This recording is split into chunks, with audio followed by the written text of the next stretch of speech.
Hello friends, welcome to study needs. So friends, कल हमने water supply scheme के बारे में देखा था। आज हम उसके आगे फोरकास्टिंग पॉपुलेशन या फिर इसको पॉपुलेशन फोरकास्टिंग भी कहते हैं, उसके बारे में देखेंगे। तो फ्रेंड्स, हम पॉपुलेशन फोरकास्टिंग के बारे में देखने से पहले डिज़ाइन पीरियड्स के बारे में जान लेते हैं, क्योंकि डिज़ाइन पीरियड्स जाने बगैर हम पॉपुलेशन फोरकास्टिंग के बारे में पढ़ना थोड़ा डिफ़िकल्ट हो जाता है। सो हम डिज़ाइन पीरियड के बारे में पहले जान लेते हैं। तो डिज़ाइन पीरियड क्या होता है? डिज़ाइन पीरियड एक ऐसा पीरियड होता है जिसमें कि हम जल आपूर्ति योजना जिसको वाटर सप्लाई स्कीम बनाते हैं, इसको बनाने से पहले हमें उसको निकालना होता है। इसमें क्या होता है फ्रेंड्स कि अगर हम किसी शहर के लिए, किसी नगर के लिए वाटर सप्लाई स्कीम बना रहे हैं, तो उसके लिए हमें डिज़ाइन पीरियड तैयार करना पड़ता है। तो उसमें हम कोई भी शहर है या फिर कोई भी सिटी है, उसकी पॉपुलेशन हमेशा स्थिर नहीं रहती। इसमें क्या होता है दोस्तों कि चूँकि नगर की जो जनसंख्या होती है वो हमेशा परिस्थितियों के अनुसार घटती बढ़ती रहती है। तो हम किसी भी जल आपूर्ति योजना बनाने से पहले इसका विशेष ध्यान रखते हैं, और हम जो भी स्कीम बनाते हैं वो 25 से 30 वर्षों के लिए बनाते हैं। तो उसमें जनसंख्या इस तरीके से जनसंख्या निकाल जाती है कि हमें ये पता हो कि 25 से 30 वर्ष के बाद भी उस शहर की जनसंख्या क्या होगी। तो इसकी जो हम वैल्यू निकालते हैं उसके लिए डिज़ाइन पीरियड उसी को कहते हैं। तो क्या होता है कि हम अपने फ्यूचर के बारे में सोचते हैं, अपने प्रेजेंट टाइम में जो जनसंख्या है, जो हमारी वर्तमान जनसंख्या है, उसके बारे में ना सोच के हम फ्यूचर में 25 से 30 साल बाद हमारी जनसंख्या क्या होगी, हमारे शहर की जनसंख्या क्या होगी, उसके बारे में सोच के हम जो स्कीम बनाते हैं, तो उसी स्कीम को इस जो हम डिज़ाइन पीरियड करते हैं 25 से 30 वर्षों के लिए बनाते हैं, तो इसी को हम डिज़ाइन पीरियड कहते हैं। इसका मतलब क्या है कि हम वर्तमान की जनसंख्या को आधार न मान के फ्यूचर की जनसंख्या को आधार मान के अपना डिज़ाइन पीरियड बनाते हैं, अपना स्कीम बनाते हैं। सो इसी को हम ध्यान में रख के चलेंगे। तो अगर हम पॉपुलेशन फोरकास्टिंग के बारे में देखते हैं, तो पॉपुलेशन फोरकास्टिंग के बारे में क्या होता है कि इसमें हम जो अभिनिकाल होता है, जिसको कि अभिकल्पन काल, तो इसी को हम इंग्लिश में डिज़ाइन पीरियड कहते हैं। इसके पहले हम इसको डिसाइड कर लेते हैं कि डिज़ाइन पीरियड क्या होगा, कितने सालों बाद हमारा डिज़ाइन पीरियड क्या होने वाला है। तो फ्रेंड्स, इसका क्या है, डिज़ाइन पीरियड निर्धारण कर लेने के पश्चात आने वाले वर्षों के लिए नगर की जनसंख्या का अनुमान लगाया जाता है। क्या होता है कि डिज़ाइन पीरियड हम तैयार करते हैं और ये अनुमान लगाते हैं कि 30 वर्षों बाद या 25 वर्षों बाद हमारे शहर की जो जनसंख्या है वो क्या होगी। फिर नगर की जनसंख्या हमेशा स्थिर नहीं रहती है, ये मैंने पहले ही बताया। किसी भी नगर की जनसंख्या हमेशा स्थिर नहीं रहती है, जनसंख्या हमेशा घटती बढ़ती रहती है। तो इसके बारे में हम ध्यान देते हैं। तो नगर की जनसंख्या हमेशा घटती बढ़ती रहती है, हमेशा अनुकूल तथा प्रतिकूल परिस्थितियों के अनुसार बढ़ती घटती रहती है। भविष्य की जनसंख्या का अनुमान हम निम्नलिखित विधियों द्वारा निकाल सकते हैं। क्या होता है, जो हम फ्यूचर में अपनी जनसंख्या जो होती है, अपने शहर की जनसंख्या, उसको निकालने के कई सारे मेथड हैं, जिनमें से कुछ मेथड मैंने दिया है और इनके बारे में मैं आपको बताऊंगी भी। तो इन मेथड से हम इस जनसंख्या को निकालते हैं, पॉपुलेशन फोरकास्टिंग के लिए इस जनसंख्या को निकालते हैं। इसमें क्या होता है कि जो जनसंख्या होती है उसके बढ़ने के कई सारे फैक्टर होते हैं। क्या होते हैं, जनसंख्या बढ़ने के कई सारे फैक्टर होते हैं, जैसे किसी नगर का विस्तार, लाइक जो सिटी होती है उसके एक्सपेंशन पे भी जनसंख्या का डिपेंड होता है जनसंख्या। फिर होता है फिर खनिज पदार्थों की उपस्थिति पे भी हमारे जनसंख्या डिपेंड करता है। लोगों के व्यवसाय पे कि उनको कहाँ पे काम करने के लिए जॉब मिल रहा है अच्छा खासा। जहाँ जॉब मिलती है वहाँ जनसंख्या काफ़ी ज़्यादा होती है। जैसे आपने सुना होगा दिल्ली की जनसंख्या किस तरीके से बढ़ रही है, क्योंकि वहाँ बहुत सारे इंडस्ट्रियल एरियाज़ हैं, इसीलिए वहाँ पे काम बढ़ते जाते हैं। वहाँ के जितने भी गाँव के लोग हैं वो जाके वहाँ बसते हैं, वहाँ की जनसंख्या बढ़ गई है। बिजली पानी की उत्तम व्यवस्था भी जनसंख्या पे निर्भर करती है। अगर बिजली पानी अधिक रह रही है, वहाँ पे अच्छी बिजली पानी मिल रही है, तो वहाँ भी जनसंख्या बहुत अधिक ग्रो करती है। फिर अगर हमें कहीं पे ट्रैवल करने के लिए वहाँ पे ट्रांसपोर्टेशन की जो सुविधा होती है वो अगर अच्छी मिलती है, तो वहाँ भी जनसंख्या बहुत ज़्यादा बढ़ती है। तो ऐसे कुछ फैक्टर्स हैं। हमें वहाँ इंडस्ट्रियल एरियाज़ में, कमर्शियल एरियाज़ में या फिर पॉलिटिकल एरिया जो होता है वहाँ भी जनसंख्या काफ़ी तेज़ी से ग्रो करती है।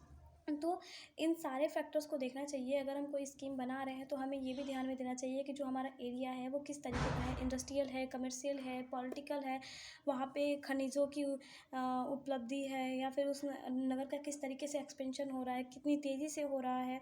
तो इन सारे बातों पे हम ध्यान देते हैं किसी भी तरीके की स्कीम बनाने से पहले। तो इसी पॉपुलेशन को निकालने के हमने जो कई सारे मेथड्स दे रखे हैं, जिनमें से एक है गणितीय बढ़ोतरी विधि। क्या है? Arithmetical increase method. इसमें क्या होता है, अर्थमेटिकली जो ग्रोथ होती है हमारे जनसंख्या में, इसमें हम 5 से 10 डिकेड्स को मतलब इनका औसत निकालते हैं, इनका एवरेज निकालते हैं, और इसी तरीके से हम इन अर्थमेटिकल इंक्रीज मेथड के थ्रू पॉपुलेशन निकालते हैं। नेक्स्ट क्या है? ज्यामितीय बढ़ोतरी विधि। इसमें ये जियोमेट्रिकल इंक्रीज मेथड, इसमें भी हम अपना जो है इसके थ्रू भी हम जनसंख्या ही निकालते हैं, लेकिन इसमें क्या होता है, हम सिर्फ 5 या दशकों का या फिर डिकेड्स का औसत नहीं निकालते, बल्कि इनके परसेंटेज का डिकेड्स निकालते हैं। तो इसी को हम जियोमेट्रिकल इंक्रीज मेथड कहते हैं। बढ़ोतरी दर के अनुरूप वृद्धि विधि, इसका मतलब है इंक्रीमेंटल इंक्रीज मेथड। इसमें क्या होता है फ्रेंड्स, इसमें हम arithmetical increase method and geometrical increase method दोनों का यूज़ करके हम इंक्रीमेंटल इंक्रीज मेथड को निकालते हैं। चौथा है रेखा चित्रीय विधि। इसमें क्या है? ग्राफिकल मेथड है। आपने देखा होगा कई जगह जनसंख्या हम निकालते हैं, वहाँ पे हमें इस तरीके से ग्राफ के थ्रू दिखाया जाता है कि जनसंख्या क्या है। तो हम उसके ग्राफिकल मेथड से भी निकालते हैं जनसंख्या, तो इसको ग्राफिकल मेथड कहते हैं। नेक्स्ट क्या है? तुलनात्मक विधि, कंपैरेटिव मेथड। कंपैरेटिव मेथड क्या है? इसमें हम दो जो सिटीज़ है, मान लीजिए दिल्ली हो गया और मुंबई हो गया, इन दोनों सिटियों में हम कंपैरिजन करते हैं कि अगर दिल्ली 10 सालों में इतनी ज़्यादा ग्रोथ हुई है तो मुंबई 10 सालों में कितनी ग्रोथ करेगी। इसके अकॉर्डिंग हम कंपैरिजन करते हैं एक शहरों के दूसरे शहरों के, जो ऑलमोस्ट एक दूसरे के अनुसार एक दूसरे की तरह ही ग्रोथ कर रही हैं, तो उनका हम कंपैरिजन करते हैं। जोन व्यवस्था या मास्टर प्लान विधि क्या है? तो ये एक मेथड ही है। इस मेथड में क्या होता है फ्रेंड्स कि आजकल जितने भी शहर बनाए जा रहे हैं, उनको इसी मेथड से हम जनसंख्या निकालते हैं। ये बहुत ही मॉडर्न है। तो इसमें क्या होता है, हम कोई भी टाउन प्लानिंग करने से पहले जो विभाग होता है, जो हमारा कह सकते हैं जिस विभाग से द्वारा हम जनसंख्या को निकालते हैं, वो क्या करता है, जनसंख्या को हेक्टर जो है प्रति हेक्टेयर्स में जनसंख्या को निकाल के पहले इसको डिसाइड कर लेता है। ठीक है फ्रेंडो। ओके फ्रेंड्स, तो अब हम उन्हीं मेथड्स में से एक मेथड अर्थमेटिकल इंक्रीज मेथड के बारे में बात करते हैं। इसमें क्या होता है फ्रेंड्स, इस विधि में हम पिछले 4-5 दशकों की जनसंख्या का औसत निकालते हैं। मैंने पहले ही बताया था कि इसमें क्या होता है, हम 4 से 5 जो शहर होते हैं, जो दशक होते हैं, सॉरी डिकेड्स जो होते हैं, उनके अकॉर्डिंग हम जनसंख्या निकाल लेते हैं। तो फ्रेंड क्या होता है कि हम 4-5 जो दशक होते हैं डिकेड्स के अनुसार जनसंख्या का औसत ले लेते हैं।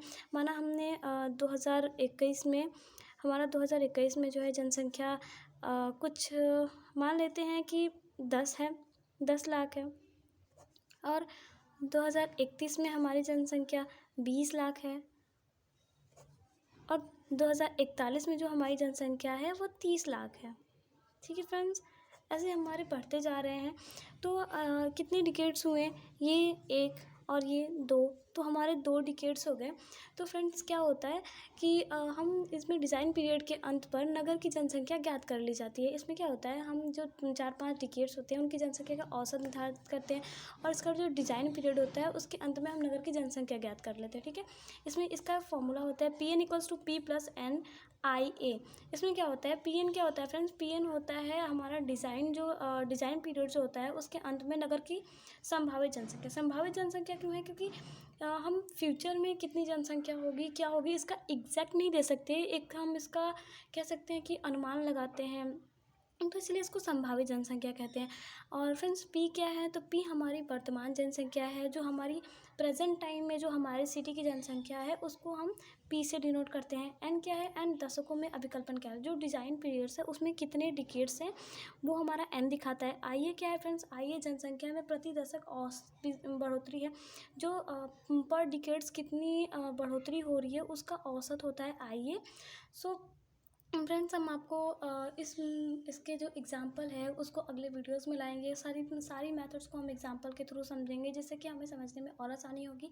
बाकी के भी जो मेथड्स है उसको भी मैं समझाऊंगी अगली वीडियो में। और इससे पहले भी जो मैंने वीडियो देखा था उसको प्लीज़ देख लीजिएगा, ताकि ये मेथड्स भी आपको अच्छे से समझ में आए। ये वीडियो आपको और अच्छे से समझने के लिए इसके पहले जो वीडियो था उसको भी देखना पड़ेगा। सो प्लीज़ अगर आपने वो वीडियो नहीं देखी है तो प्लीज़ जाके एक बार उस वीडियो को देख लीजिएगा। मैंने लिंक डिस्क्रिप्शन में दे रखी है। और प्लीज़ वीडियो को लाइक कर दीजिएगा, चैनल को अगर सब्सक्राइब नहीं किया हो तो प्लीज़ सब्सक्राइब करिए और अपने ज़्यादा से ज़्यादा फ्रेंडों के साथ शेयर करिए ताकि इस वीडियो का लाभ ज़्यादा से ज़्यादा लोग उठा पाएँ। Okay friends, thank you so much.